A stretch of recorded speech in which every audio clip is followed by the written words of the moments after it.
Bonjour à tous, c'est Dorso ou Wargro sur Twitch. Je suis avec William sur la chaîne de WhoShopFR et on va vous parler d'un format qui s'est passé en 2011 qui s'appelle le Tengu Plant, qui nous tient beaucoup à cœur. C'est quelque chose qui ressemble un peu à de l'Edison par exemple ou du HAT. C'est un peu un format intermédiaire et on va vous faire une présentation du format pour que vous sachiez si ça vous intéresse, vous pouvez potentiellement l'essayer. Alors à cette époque, on est au tout début des Xyz. On n'a qu'un seul booster avec des Xyz. Mais on a plusieurs synchros qui existent déjà, je vais vous en présenter deux parce que voilà, on les connaît, c'est des synchros qui sont très forts et qui sont basés sur la tempo. Et on a les tout premiers Xyz qui sont dans le jeu.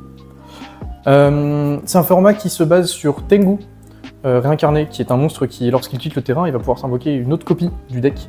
Il va absolument trigger de n'importe quelle manière, il pourra invoquer une autre copie n'importe quand, excepté lorsqu'il est renvoyé dans le deck directement. Et plante, parce qu'on joue le package de cartes plante de l'époque, où tous les monstres se sont fait limiter. Pour la petite histoire, à cette époque, il vient d'avoir une banlist et ce deck-là était vraiment excellent et on pensait que le deck serait mort. Et puis finalement, certains joueurs l'ont ressorti pour un YCS et le deck a gagné 2 YCS de suite et c'est ce qu'on va vous expliquer et vous présenter.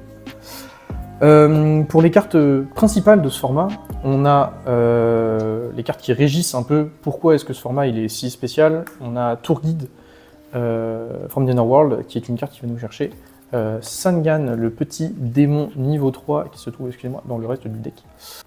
Sangan, qui est une carte extrêmement accessible maintenant, vu qu'on a 3 Tour Guide.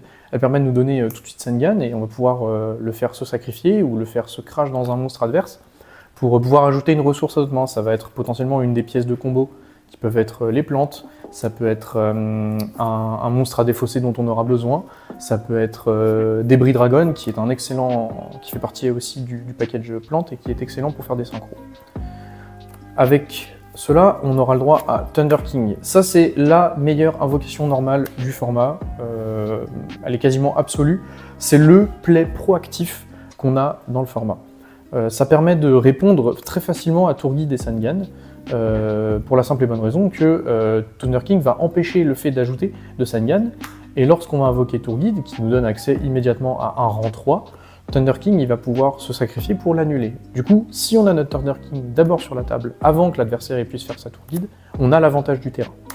C'est un monstre qui va être aussi très intéressant parce que à cette époque, les synchros ont une importance énorme.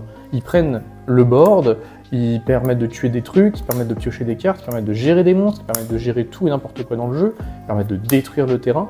C'est un monstre qui va pouvoir check les synchros et pouvoir les battre lorsqu'il est déjà sur la table. En parlant des synchros, on va parler de Tengu.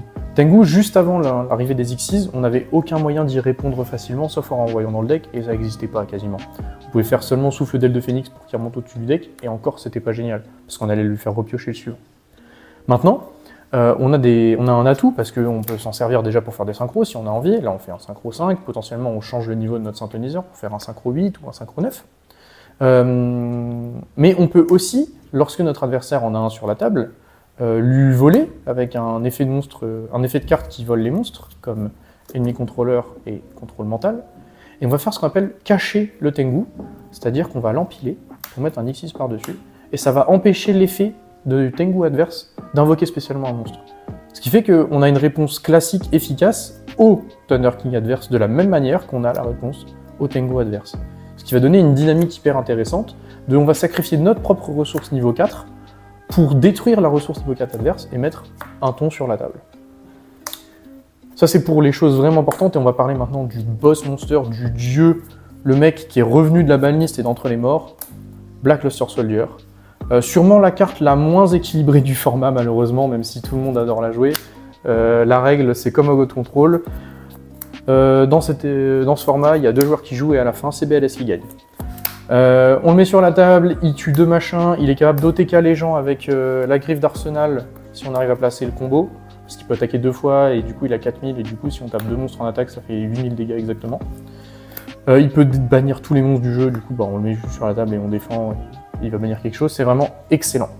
Ça c'est pour les cartes principales qu'on va jouer pour le deck Tengu Plant, parce que le but c'est de vous présenter le deck qui régit et qui explique ce qu'était le format.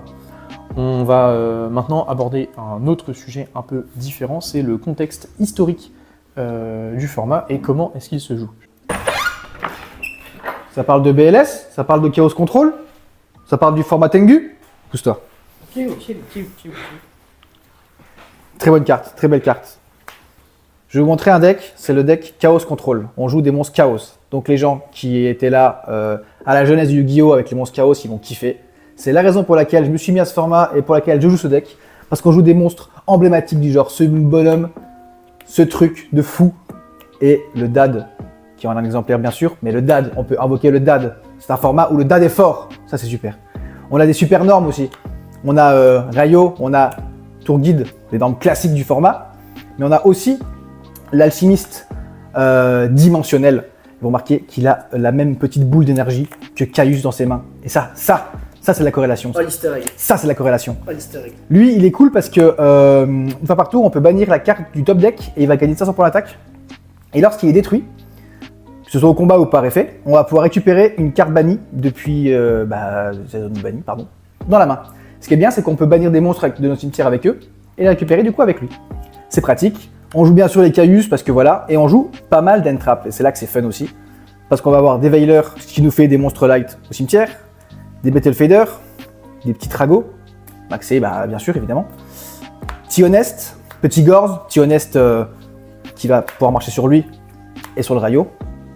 Et sur lui. C'est pas une ghost, ça? C'est honteux. Qu'est-ce que t'as à dire à la caméra, là? C'est pas une ghost. Là. T'as pas la ghost? Non. Bon, J'aime pas les ghosts, j'aime pas les ghosts. Ouais, bon, Miskin, il a pas la ghost. J'aime pas les ghosts. En fait, je vous explique. Le deck, il est fait pour qu'il y ait que de l'ultra ou de la secrète, d'accord? Il n'y a aucune carte. Oui, voilà, oui, parce que la carte n'existe qu'en commune ou en gold. Donc c'est une gold US qui ressemble à une ultra, ok? Ça ressemble à une ultra. La seule carte qui n'est pas de cette rareté, ça va être le cadavre de Yatagarasu. Et j'ai une autre carte qui s'agit d'un Chaos Sorcerer. J'en ai un qui est en ultra, j'en ai un qui est en super.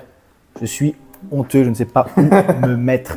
Et pour le reste du deck, on va jouer voilà, des dépôts, toutes les cartes que tout le monde joue en fait. Il n'y a pas vraiment d'originalité, hein, trou noir. Des staples, tout à fait. Ça c'est cool, ça c'est game ça. Ça c'est cool. Puis voilà. Et c'est un vrai plaisir à jouer. Les joueurs old school vont forcément kiffer. C'est la raison pour laquelle je me suis fait ce deck là. Donc ça ne peut que vous plaire. Voilà. Vous êtes tous très beaux. Maintenant, on va parler d'une deuxième partie. C'est très simple, on va parler du contexte du format et aussi des decks qu'on va jouer. À cette époque, les decks, on ne sait pas vraiment ce que c'est, on sort d'une manlist, on ne sait pas où on va. Par contre, on sait que ces cartes-là, les X6 sont vraiment excellentes et qu'on a déjà tout le package de très bons synchros qui existent. Avec ces informations, on va essayer d'établir en gros que le jeu est un jeu qui se joue assez lentement, c'est un peu plus rapide que l'Edison, mais ça reste toujours assez lent. On va avoir plusieurs tours pour revenir dans la partie. C'est pas un format qui va jouer en 3-4 tours, et les mécaniques de comeback comme BLS ou Gorz, l'émissaire des ténèbres, dont on parlera plus tard dans une autre vidéo si ça vous intéresse, sont des points extrêmement importants du format.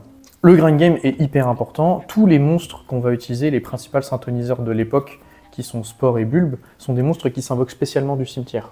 Du coup, ils peuvent être utilisés 2 fois pour un synchro. Ils peuvent moduler leur niveau pour Spore en particulier. Lui, c'est 2 fois un synthoniseur niveau 1. Lui, c'est un synthoniseur niveau 1 ou un niveau 2 en bannissant Bulbe, ou un niveau 4 en bannissant Dandelion ou Lone Fire Blossom. Ça permet aussi de faire des X6 potentiellement. Ça permet aussi d'être un sacrifice pour un Caius ou un Reza si vous êtes assez fou pour jouer cette carte. Ces cartes-là, les cartes blanches, c'est le cœur du format. La puissance des X6 est encore assez faible et on va utiliser la puissance de par exemple Trishula ou Formule Synchronique qui sont des cartes limitées à cette époque, ainsi que Hyper Librarian qui est paumé dans mon bordel. Je sais pas où elle est là. Ça, c'est les 3 monstres synchros qui viennent de se faire limiter, qui étaient absolument omniprésents dans le format précédent. On faisait des synchros partout, tout le temps, on piochait 1000 cartes. Et surtout, à cette époque, quand on faisait l'un d'entre eux, l'un de ceux-là, et on prenait des ressources et on essayait de prendre le board, la réponse automatique, c'était de faire la même chose. L'adversaire faisait sa formule, une Hyper Librarian, une formule, on fait une Trishula, on enlève des ressources. Maintenant que chacun est à 1, on a le droit de le faire qu'une seule fois. Ça veut dire que c'est notre push. C'est le moment où on va essayer de prendre le contrôle de la table, et c'est le moment le plus important de la partie, pratiquement. Parce que on attend, on prend notre temps, on fait une tour guide, on fait un Thunder King, on prend notre temps, mais au bout d'un moment, il faut qu'on arrive à tuer l'adversaire, parce que ces menaces-là, bah, elles ont des petites stats, quoi. On n'avance pas là-bas, on n'avance pas dans la game. On a 1009, 1007, 1000, il faut qu'on mette des tons et qu'on attaque. Et qu'on ait surtout des cartes pour pouvoir revenir lorsqu'on va se faire craquer le terrain au tour suivant. On va parler maintenant de l'impact qu'a eu ce format sur le jeu, qui semble peut-être pas très important pour notre époque, mais en réalité, il s'est passé quelque chose d'absolument incroyable à cette époque. Billy Break est un joueur qui est très très très connu pour sa capacité à piocher plusieurs Tengu en finale d'YXS, a gagné 2 YXS de suite en jouant ce deck-là. C'est quelque chose qui a pratiquement jamais été fait dans l'histoire du jeu. C'était tellement incroyable à cette époque, le deck qui jouait la première fois, personne ne le connaissait. Il est arrivé, le taux de conversion il est de genre presque 80%. Je crois qu'au total il y a une vingtaine de joueurs qui sont rentrés dans l'event et presque la moitié du top cut c'est des joueurs plantes. Le deck était inconnu, sauf pour les gros joueurs, qui étaient Billy Break et Jeff Jones à cette époque, des joueurs que vous connaissez encore peut-être. Il arrive à gagner le tournoi. Une fois qu'il a gagné le tournoi, il y a l'YXS suivant, où il y a un nouveau deck qui sort, le deck Dark World, tu pourras le mettre genre là. Mais on considère que Plante c'est encore un très bon deck, même si c'est un contre naturel, un prédateur naturel à Plante. Et bien ce qu'ils ont fait, c'est qu'ils ont construit une version pour battre leur propre deck de l'YXS précédent, parce qu'ils pensaient que tout le monde allait le mettre deck. Et c'est exactement ce qui s'est passé, et Billy gagne la finale. Encore. C'est une prouesse incroyable pour cette époque, et c'est peut-être pour ça aussi que c'est l'un de mes joueurs préférés, et qui travaille chez Konami maintenant. Si ça vous intéresse, vous pourrez aller lire les matchs, ils sont encore en ligne, et vous verrez que cette carte a une importance capitale. C'est aussi un format important parce que c'est la transition entre le jeu qui est basé sur les synchros au jeu qui sera basé sur les Xyz. Le format d'après, il est appelé Dino Rabbit, et le format encore après, c'est la triangulaire Dino Rabbit Wind Up Inzektor, qui est un format qui se base quasiment uniquement sur les Xyz. Il y aura très peu de synchro à partir de ce moment-là. Et on arrivera plus tard au format HAT, qui est un format qui est encore joué, un Time Wizard qui est beaucoup apprécié. Et on en fera peut-être un contenu un jour si ça vous intéresse.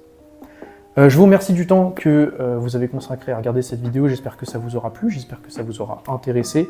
Si jamais vous avez des questions, n'hésitez pas à les poser dans les commentaires. Si jamais ça vous intéresse, vous pouvez aussi vous abonner à la chaîne. N'oubliez pas d'allumer la cloche, c'est extrêmement important. William m'a invité à faire ça. J'ai pris du temps sur moi et j'ai ramené mes jolies cartes qui ne valent absolument rien parce que ça me fait plaisir d'avoir des jolies cartes. Mais surtout, prenez le temps de vous y intéresser, c'est un très bon format, vous allez vous amuser. Vous pouvez vous abonner à ma chaîne Twitch, @wargr0s, où potentiellement je ferai des games sur Dueling Book, où je ferai du Master Duel. Je répondrai à vos questions directement si vous êtes là. A bientôt, merci beaucoup.